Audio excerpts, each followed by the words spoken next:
Hello guys, আজকে রাতে রান্না করতেছি ডিম টমেটো। তো এখন টমেটোগুলো দিয়ে দিচ্ছি, মশলা কষানো হয়ে গেছে।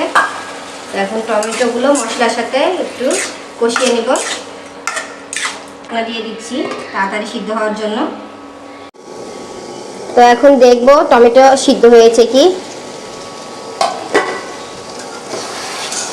টমেটো প্রায় সিদ্ধ হয়ে এসেছে, আর টমেটো সিদ্ধ হতে সময় লাগে না বেশি, পাকা টমেটো যেহেতু।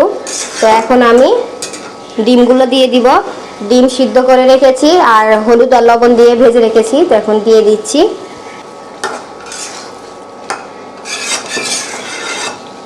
এভাবে আমি আরও কয়েক মিনিটের জন্য ঢাকনা দিয়ে ঢেকে দিলাম। এই যে টমেটো সিদ্ধ হয়ে টমেটোর পানি বার হয়ে পড়েছে। তো এখন একটু পানি দিব আমি এক্সট্রা, কারণ টমেটোর একটু ঝোল ঝোল করব। তো এখন আমি একটু পানি দিয়ে দিব ঝোলের জন্য।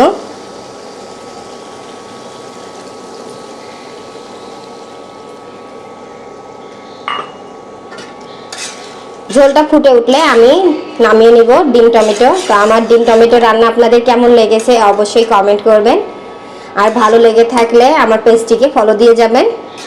তো আজকের মতন এখানেই বিদায় নিচ্ছি। আল্লাহ হাফেজ।